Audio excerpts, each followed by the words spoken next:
बिस्मिल्लाहिर्रहमानिर्रहीम, अस्सलाम वालेकुम। उर्दू ऑनलाइन चैनल से हमारी आज की वीडियो उर्दू ग्रामर के बारे में है और इस वीडियो का मौजू जो है वो हुरूफ अतफ है। यानी आज की वीडियो में हम हरफ अतफ पर बात करेंगे और हरफ अतफ की तारीफ पढ़ेंगे और उसकी मिसालें देखेंगे। तो उर्दू ऑनलाइन चैनल से मुख्तलिफ मौज़ूआत पर वीडियोज़ अपलोड होती हैं। उर्दू अदब, उर्दू शायरी, उर्दू ग्रामर, कवायद के मुख्तलिफ मौज़ूआत पर हम वीडियोज़ अपलोड करते हैं और ये वीडियोज़ जो हैं ये उर्दू अदब के नाज़रीन के लिए हैं और इसके अलावा जो लेक्चर उर्दू के टेस्ट या दीगर जो उर्दू के इम्तिहानात और टेस्ट होते हैं उनकी तैयारी के लिए होती हैं। तो अगर आप तमाम वीडियोज़ देखना चाहते हैं तो उसके लिए आप चैनल को सब्सक्राइब कर लें और आइंदा जो वीडियोज़ अपलोड हों वो भी अब तक आसानी से पहुँचे, तो उसके लिए आप बेल आइकन को भी प्रेस कर लें। तो उर्दू ग्रामर के हवाले से हमारी आज की वीडियो है और उर्दू ग्रामर पर इससे पहले जो वीडियोज़ अपलोड की गई थी उनमें हमने कलमा पर बात की कि कलमा जो होता है वो बमानी लफ्ज़ होता है और कलमा की 3 किस्में होती हैं, इस्म, फेल और हर्फ। और फिर हमने इस्म की तारीफ पढ़ी और इस्म की मुख्तलिफ मिसालें हमने देखी और फिर हमने इस्म के बारे में ये पढ़ा कि वो कलमा कि जो किसी नाम को ज़ाहिर करे, किसी जगह या चीज़ के नाम को ज़ाहिर करे तो वो इस्म होता है, और वो कलमा कि जो किसी काम को किसी ज़माने के हवाले से वादे करे तो उसे फेल कहते हैं। और फिर हमने कलमा की तीसरी किस्म पढ़ी जो कि हर्फ है और हर्फ के बारे में हमने ये पढ़ा कि हर्फ वो कलमा होता है, वो लफ्ज़ होता है जो अकेले तो मानी नहीं देता, लेकिन जब वो जुमले में दूसरे अल्फाज के साथ यानी अस्मा और अफ़ाल के साथ मिलकर आता है तो उसके मानी जो हैं वो वाज़ेह हो जाते हैं। और दूसरी बात यह है कि ये हर्फ जो होता है ये दीगर अल्फाज को यानी अस्मा और अफ़ाल को आपस में मिलाता है। मिसाल के तौर पे से है, तक है, को है, का, के, की वगैरह और वगैरह, ये जो अल्फाज हैं तो ये हुरूफ कहलाते हैं।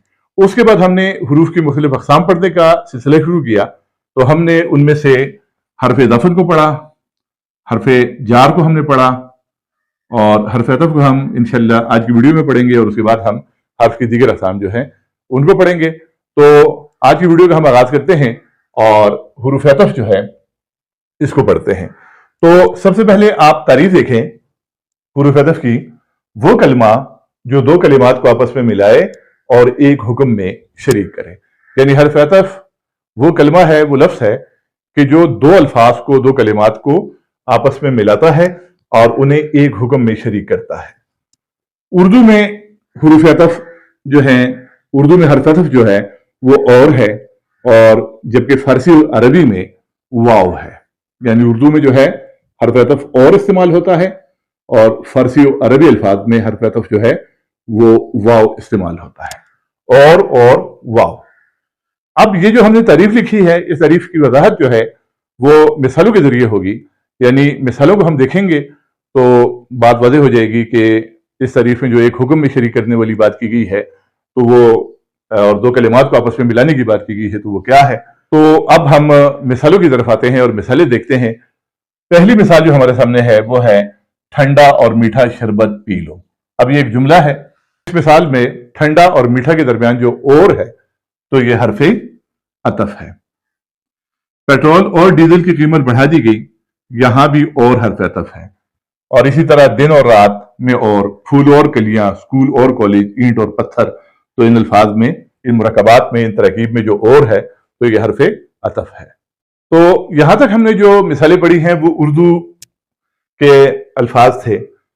इसके बाद हम अरबी और फारसी अल्फाज की मिसालें देखते हैं और वो ये है कि पहली मिसाल ये आपके सामने है कि वो शब व रोज मेहनत करता है। अब यहाँ ये जो शब व रोज है, इसमें शब और रोज के दरमियान जो वाव है ये हरफ अतफ है। किताब व कलम से रिश्ता बरकरार रखो, यहाँ किताब व कलम यानी एक लफ्ज किताब है, एक कलम है, और इन दो लफ्जों को एक हरफ अतफ वाव ने जोड़ा है। किताब व कलम के दरमियान जो वाव है तो ये वाव हरफ अतफ है। फिर उसके बाद ये आप देखें दर्द व गम, जमीन व आसमान, दीन व दुनिया, ईमान व यकीन, ये सब दो अल्फाज हैं और इन दो अल्फाज के दरमियान जो वाव है तो वो हरफ अतफ है। तो इस तरह ये हरफ अतफ है। लेकिन ये जो हमने यहाँ पहले तारीफ पेश की थी और फिर हमने मिसालें दी थी, अब हम इन्हीं मिसालों की मदद से इस तारीफ को दोबारा समझने की कोशिश करते हैं कि ये जो दो कलिमात को आपस में मिलाना है, एक हुक्म में शरीक करना है, और ये जो वाव और का कायदा है, तो ये पूरी तरह समझ में हमारे आ जाए, तो उसके लिए हम अब इन मिसालों को एक नजर फिर देखते हैं। यानी सबसे पहले ये लिखा हुआ है कि वो कलमा जो दो कलिमात को आपस में मिला है, हर्फ अतफ वो कलमा है, वो हर्फ है, वो लफ्ज है कि जो दो कलिमात को आपस में मिलाता है। तो यहां आप देखें कि फूल और कलियां और दर्द व गम और किताब व कलम, हर जगह दो कलिमात को आपस में हर्फ अतफ ने मिलाया है। फिर आगे आपने ये पढ़ा कि एक हुक्म में शरीक करें, तो ये हुक्म जो है इसकी मैं वजाहत करूंगा कि हुक्म का मतलब यहां पर ऑर्डर देना या ऑर्डर नहीं है, बल्कि हुक्म का मतलब एक बात है। यानी दो चीजों को हर्फ अतफ जो है वो आपस में मिलाता है, जोड़ता है और उन्हें एक बात में शरीक करता है। यानी आगे उनके बारे में जो बात होती है वो एक होती है। यानी मिसाल आप ये देखें कि ठंडा और मीठा शरबत पी लो। अब यहां हुक्म क्या है और बात क्या है, वो ये है कि शरबत पी लो। और आगे जिन दो लफ्जों को इस एक हुक्म में शरीक किया गया है वो ठंडा और मीठा है, ठंडा और मीठा है। यानी कहने वाले ने बजाय ये कहने के कि ठंडा शरबत पी लो, मीठा शरबत पी लो, उससे क्या किया, उससे ठंडा और मीठा को आपस में मिलाया और बात एक ही दफा कर दी कि शरबत पी लो। तो मतलब यह है कि यहां एक हुक्म में दो चीजों को शामिल कर दिया गया, शरीक कर दिया गया। यहां आप दूसरी मिसाल देखें, पेट्रोल और डीजल की कीमत बढ़ा दी गई। अब कहने वाले ने बजाय ये कहने के कि पेट्रोल की कीमत बढ़ा दी गई और डीजल की कीमत भी बढ़ा दी गई, ये दो बातें कर दी के बजाय उसने एक ही दफा बात कर दी कि कीमत बढ़ा दी गई, ये एक हुक्म है और इसमें शरीक कर दिया है पेट्रोल और डीजल दोनों को इस हर्फ अतफ वाव ने। तो मतलब यह है कि एक हुक्म में शरीक करने का यह मतलब है। अब यहां पर आप देखें वो शब और रोज मेहनत करता है और किताबो कलम से रिश्ता बरकरार रखो। अब किताबो कलम वाली मिसाल को आप देखें, कहने वाले ने बजाय ये कहने के कि किताब से रिश्ता बरकरार रखो और कलम से रिश्ता बरकरार रखो, उसने रिश्ता बरकरार रखो एक ही दफा कहा, यह एक हुक्म है और इसमें शामिल कर दिया उसने किताब व कलम को हर्फ अतफ वाव के जरिए। तो इस तरह एक हुक्म में शरीक करने का मतलब यह होता है। तो यहां तक एक हुक्म में शरीक करने, दो कलिमात को आपस में मिलाने, एक हुक्म में शरीक करने की बात की वजाहत तो हो गई है। अब उसके बाद इस बात की वजाहत होगी कि उर्दू में हुरूफ अतफ और है जबकि फारसी और अरबी में वाव है। यहां पर बात इस तरह है कि उर्दू में हम जो अल्फाज इस्तेमाल करते हैं वो या तो उर्दू हिंदी के अपने अल्फाज होते हैं या वो अंग्रेजी से उर्दू में आए होते हैं या किसी और ज़बान से आए होते हैं, और ज़्यादातर जो उर्दू में अल्फाज हैं तो वो अरबी और फारसी से आए हैं। तो इन अल्फाज के लिए ये दो मुख्तलिफ कवायद हैं हुरूफ अतफ के हवाले से। अगर आप उर्दू के खालिस अल्फाज इस्तेमाल करेंगे, उर्दू हिंदी के अल्फाज होंगे या अंग्रेजी के होंगे लेकिन अरबी और फारसी के नहीं होंगे, तो वहां पर तो आप हर्फ अतफ जो है वो और इस्तेमाल करेंगे, यानी वाव वहां आप इस्तेमाल नहीं कर सकते। यानी मिसाल के तौर पर आप देखें ठंडा और मीठा शरबत पी लो, यहां ठंडा वो मीठा शरबत आप नहीं कह सकते।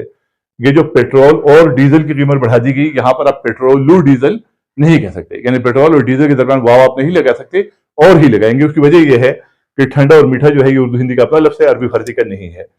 पेट्रोल और डीजल जो है ये अंग्रेजी का लफ्ज है, अरबी या फारसी का नहीं है, तो यहां आप और लगाएंगे। इसी तरह दिन और रात, तो दिन और रात में भी आप और लगाएंगे, वाव नहीं लगा सकते। स्कूल और कॉलेज, अक्सर लिखा होता है कि स्कूल और कॉलेज की किताबें दस्तयाब हैं, तो ये गलत है क्योंकि स्कूल भी अंग्रेजी का लफ्ज है और कॉलेज भी अंग्रेजी का लफ्ज है, और दो अंग्रेजी अल्फाज के दरमियान आप और लगा सकते हैं, वाव नहीं लगा सकते। लिहाजा स्कूल और कॉलेज कहना गलत है, स्कूल और कॉलेज कहा जाएगा। ईंट और पत्थर को आप ईंट और पत्थर कहेंगे, ईंट और पत्थर नहीं कह सकते, यानी वाव यहां आप इस्तेमाल नहीं कर सकते। अंग्रेजी के अल्फाज या उर्दू हिंदी के अपने अल्फाज जो अरबी फारसी के ना आए हों तो उनमें आप और का इस्तेमाल करेंगे हर्फ अतफ के तौर पे, वाव का इस्तेमाल नहीं करेंगे। और का इस्तेमाल करेंगे, वाव का इस्तेमाल नहीं करेंगे।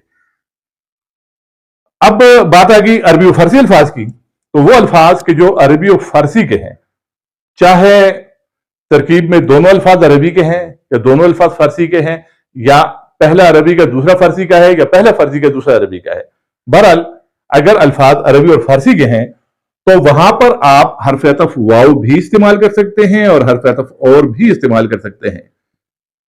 यानी यहां आप वाव का इस्तेमाल भी कर सकते हैं और का इस्तेमाल भी कर सकते हैं। अब इसकी मिसाल ये देखें, किताबो कलम से रिश्ता बरकरार रखो, क्योंकि किताब भी अरबी का लफ्ज है और कलम भी अरबी का लफ्ज है, लिहाजा यहां इस तरह भी कहा जा सकता है कि किताबो कलम से رشتہ برقرار رکھو، اور یوں بھی کہا جا سکتا ہے کہ کتاب اور قلم سے رشتہ برقرار رکھو۔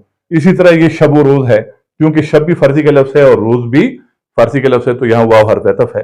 اسی طرح درد و غم، زمین و آسمان، دین و دنیا، ایمان و یقین۔ ایمان و یقین دونوں الفاظ جو ہیں یہ عربی کے ہیں، ایمان بھی عربی کا لفظ ہے اور یقین بھی عربی کا لفظ ہے، تو یہاں بھی آپ واو استعمال کر سکتے ہیں، لیکن اگر آپ نے ایمان اور یقین کہا تو وہ بھی درست ہے۔ یعنی عربی فارسی الفاظ میں واو حرف عطف استعمال ہوگا، لیکن اور بھی ہو سکتا ہے، جبکہ دیگر الفاظ میں، یعنی جو الفاظ اردو ہندی کے اپنے ہیں یا انگریزی کے ہیں، وہاں پر آپ حرف عطف اور ہی استعمال کریں گے، واو استعمال نہیں کر سکتے۔ تو یہ ایک قاعدہ جو ہم نے یہاں پڑھا کہ اردو حروف عطف اور فارسی حروف عطف کا جو قاعدہ ہم نے پڑھا اس کی یہاں پہ وضاحت ہو گئی۔ اور ایک مثال مجھ سے رہ گئی تھی کہ اس کے ہاتھ اور پاؤں پر زخم آئے ہیں، تو یہاں ہاتھ بھی ایک لفظ ہے اور پاؤں بھی ایک لفظ ہے، اور ان دونوں لفظوں کو جوڑا ہے حرف عطف اور نے۔ اب یہ اور واو کی بات بھی ہو گئی، اب ایک بات تلفظ کی رہ گئی کہ یہ جو واو ہے، حرف عطف کے طور پہ ہم واو جو استعمال کرتے ہیں، اس واو کو ہم کس طرح پروناؤنس کریں گے، اس کا تلفظ ہم کس طرح کریں گے، یعنی اس کو ادا ہم، اس کی ادائیگی ہم کس طرح کریں گے۔ تو آپ کو پتا ہے کہ عربی میں بھی واو استعمال ہوتا ہے اینڈ کے لیے، اور فارسی میں بھی استعمال ہوتا ہے، لیکن عربی میں اسے و پڑھا جاتا ہے، جبکہ فارسی میں اسے و نہیں پڑھا جاتا، او پڑھا جاتا ہے۔ اور اردو میں ہم فارسی کا قاعدہ استعمال کرتے ہیں، عربی کا قاعدہ استعمال نہیں کرتے، لہذا اردو میں آپ یہ جو کتاب و قلم ہے، اس کو آپ کتاب و قلم کہیں گے، کتاب و قلم نہیں کہیں گے۔ شب و روز کو ہم شب و روز نہیں کہیں گے، بلکہ شب و روز کہیں گے۔ یعنی آپ یوں سمجھیں کہ یہ جو واو ہے اس کا تلفظ و نہیں ہے بلکہ او ہے۔ جیسے یہاں میں لکھ کر آپ کو تھوڑا سا یہ دیکھیں، یہ کتاب و قلم جو ہے اس کو ہم کتاب و قلم پڑھیں گے، کتاب و قلم نہیں پڑھیں گے۔ گویا تلفظ جو ہوگا وہ او ہوگا واو کا، یا پھر آسانی سے آپ اس کو اس طرح بھی سمجھ سکتے ہیں کہ واو کو آپ پچھلے لفظ کے آخری حرف کے ساتھ جوڑ دیں، کتاب و قلم، تو اس کو ہم کتاب و قلم پڑھیں گے۔ اسی طرح شب و روز ہے، تو اس کو ہم شب و روز نہیں پڑھیں گے بلکہ اس کو ہم شب و روز پڑھیں گے۔ تو یہ تلفظ کا بھی ایک نکتہ تھا کہ بعض لوگ عربی طرز پہ شب و روز، دین و دنیا، تو یہ پڑھنا جو ہے یہ غلط ہے۔ دین و دنیا نہیں بلکہ دین و دنیا، شب و روز، دل و نگاہ، درد و غم، زمین و آسمان، اس طرح اس کا تلفظ کرنا ہے۔ تو آج کے لیکچر میں، آج کی ویڈیو میں ہم نے حروف عطف پر بات کی۔ اللہ حافظ۔